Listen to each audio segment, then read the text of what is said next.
really rare opportunity, and we have this opportunity, to invite a pet to come over here to host this workshop.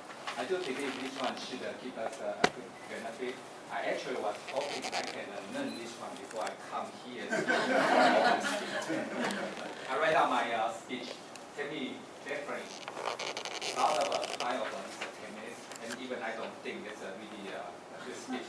So I will see once as I learn from Ken this learning skill, I'm going to rewrite it again. Without saying too much, let's welcome Ted to start our today's workshop.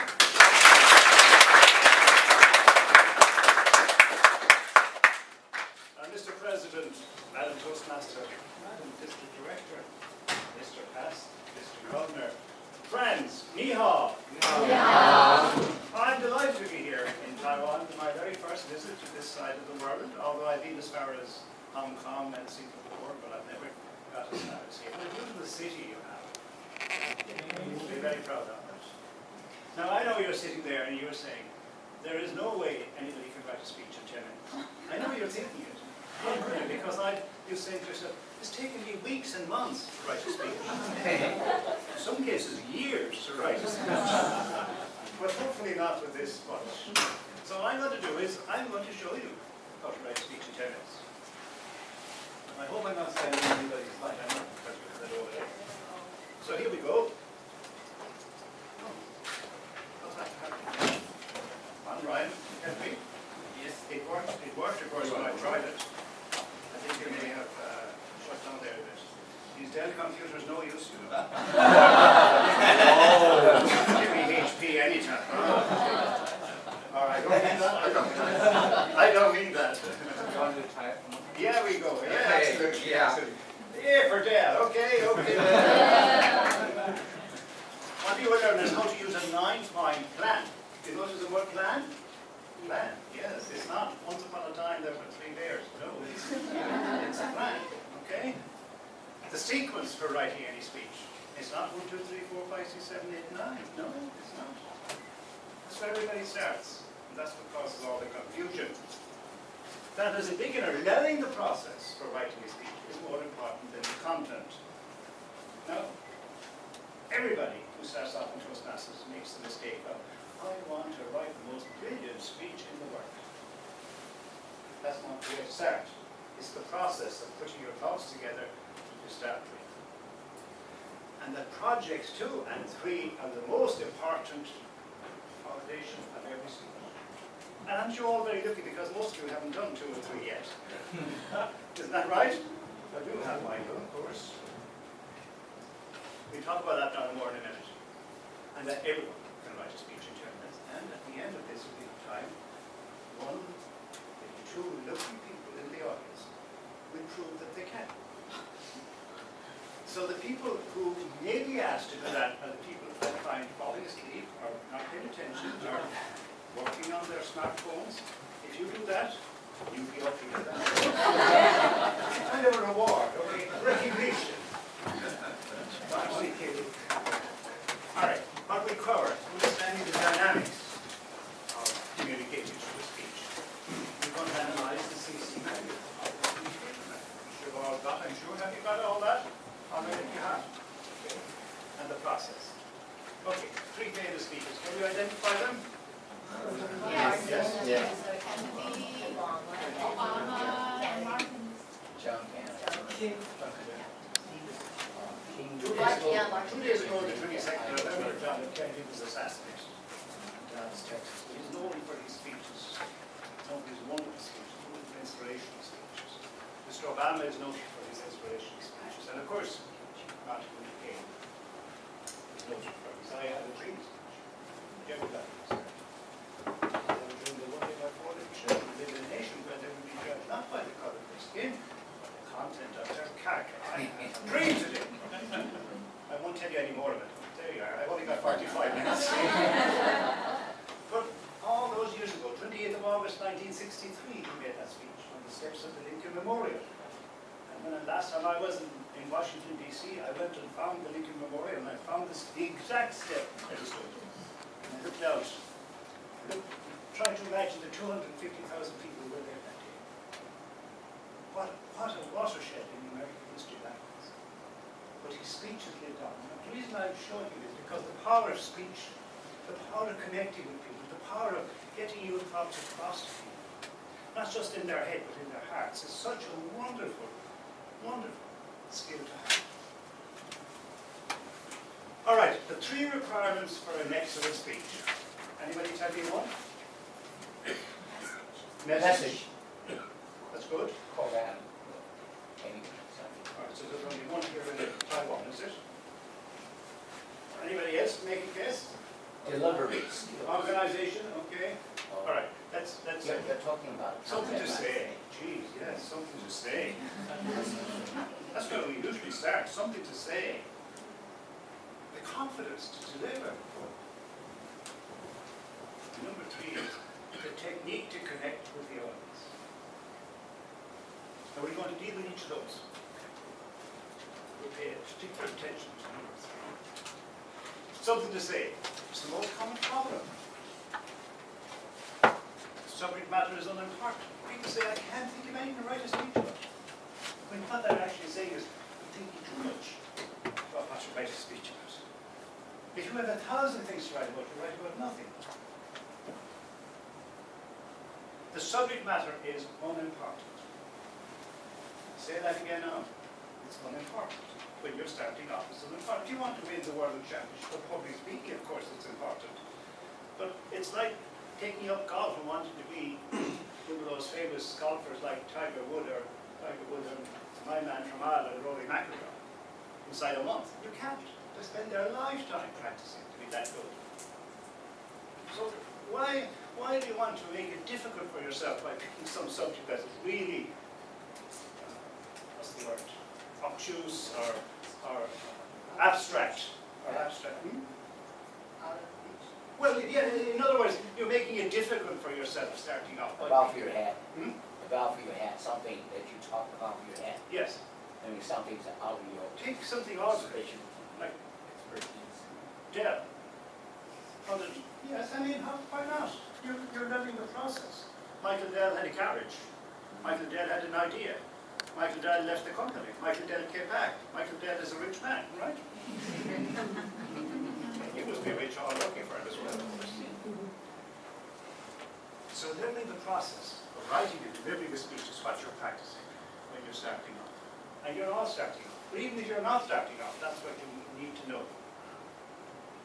And this is the most common mistake I find. I've done this around the world, done it back in Ireland. The most common problem.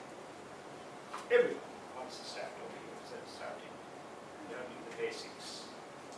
This Competent Communicator Manual is not known as the basic manual for nothing. Which you probably haven't heard that term, but back, you've been around as long as I am, it's known as the basic manual. It's the basic. Have to learn that. All right. Your speech is not written to be broadcast or placed in libraries. Here's the time I tell the story about being in Vancouver Island, just off Vancouver. Probably nearer for me now to get to Vancouver if I go this way. You go back around the other way, isn't it? Around the world. This lady was sitting beside me at the banquet.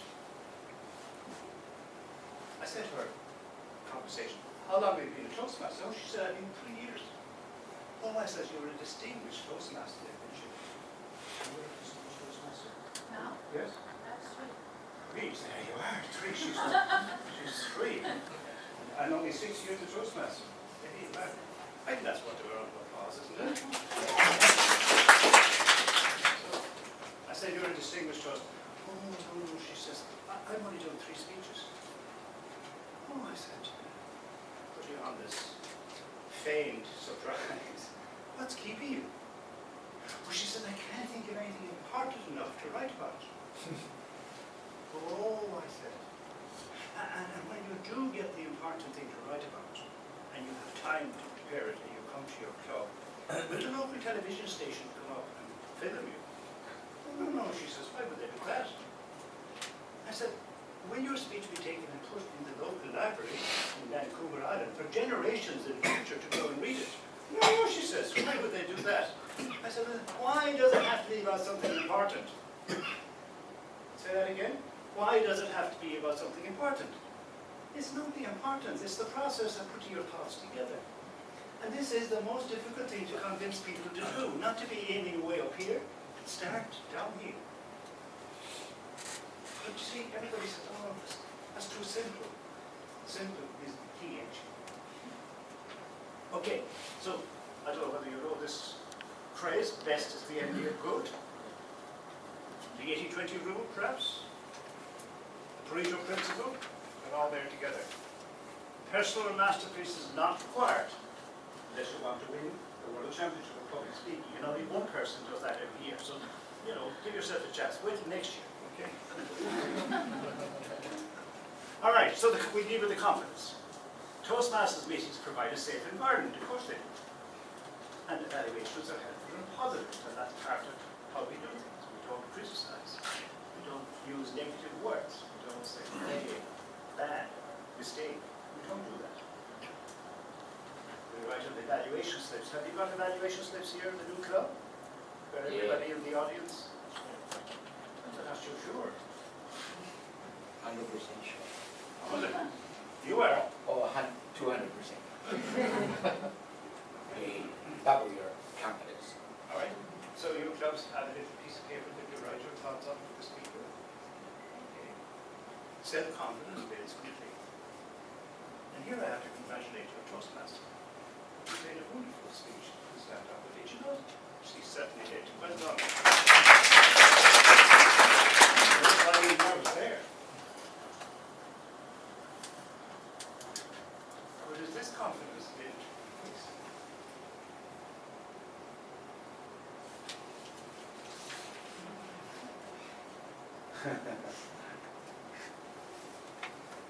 Are you speaking and communicating?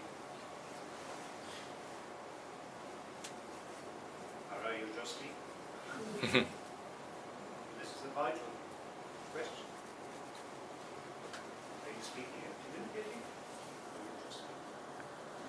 If you've been around as long as I have in Toastmasters, and it's 30 years last month, I joined when I was 25.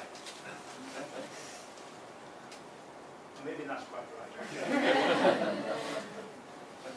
The number of the speeches that I have heard that speak do not communicate are in the thousands. But the whole idea of speaking, making a speech is to communicate something, some idea, some piece of information, some emotion. That's the whole idea. Otherwise, you're just talking. And those of you who have been, Michael, you've been around a while, you've heard speeches like that. You have? And Tim? You have? Tim? We all have. But you're stepping on. You don't have to make this like that. Okay.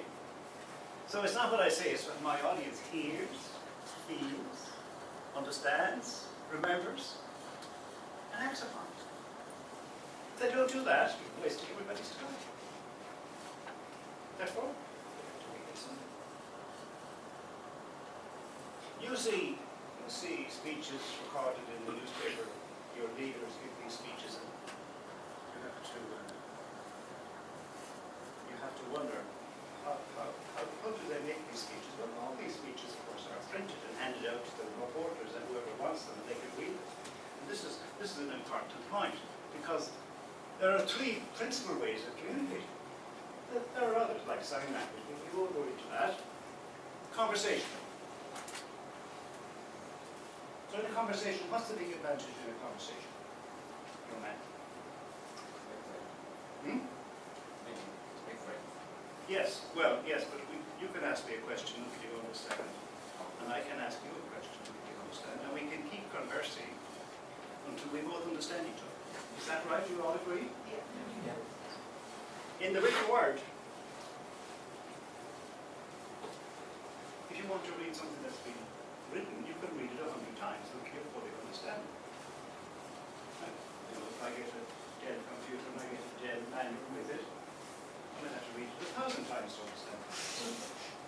That's a joke, that's a joke, that's a joke, that's a joke, that's a joke. That's really nice. But you understand, you can read and read and read and read until you understand. But in a speech, how many chances do you get? One. Once and once only. Because if you, the audience, do not get it in the once, then it's gone forever. I want you to think about that now. Because that's a huge, huge difference between the three. Only one chance. Therefore, if I'm making a speech and you don't get it, I'm wasting my time and I'm wasting your time as well. Can I have a question for you? Yeah. You can actually take down, you can repeat, so you will not hear only once. Yes? Repetition, you build up by listening through the tape or through the Dell computers, recording voice. I'm just joking. Yeah, the latest ones of audio, of course, yes, yeah. All right, 3 critical questions before you come to write a speech. I'm going to stand back here. This is anybody's fault to speak in the back row. Who's your audience? What is your subject matter, the message or the theme or the idea? Why are you saying it? Your purpose or message? If you can't answer those 3 questions before you sit down to write a speech, you'll find it very difficult to write a speech. You certainly will find it very difficult to write a speech that makes sense. So who's your audience? Well, that's a group photograph I've got somewhere. But know your audience helps you decide your topic. Now the great thing about Toastmasters is that the audience can be any audience you wish it to be. If you want to give a talk about playing whatever, baseball, you can pretend that everybody's a baseball fan. But if you were on the outside world giving a speech, you'd have to be pretty sure that what you're going to write about or talk about has some connection with the audience. But for today, we won't worry about that, because your audience can be whoever you decided to be is just masters. Why are you saying it? What's your purpose? The most common one is you're making a speech to inform people about something, or to persuade people to do something, or to accept a point of view, or to inspire people, or to entertain people. The difference between persuade and inspire is quite interesting. And you will come to that when you persuade is Project 9 in your manual, and 10, inspire is 10. And there's a reason why they're at the very end, because inspire is quite a difficult one. Because inspire, or persuade deals with your rational senses, your brain. Inspire deals with your heart, your emotions. So Martin Luther King's speech is here. Kennedy's speech is here. Obama's speech is out here. Great leaders will do that. Persuade is easier to do because you just persuade people to accept a point of view. To do something like joining a gym or something like that. But then, if your speech hasn't a clear purpose, there's no point in speaking. I repeat that. If your speech hasn't a clear purpose, there's no point in speaking.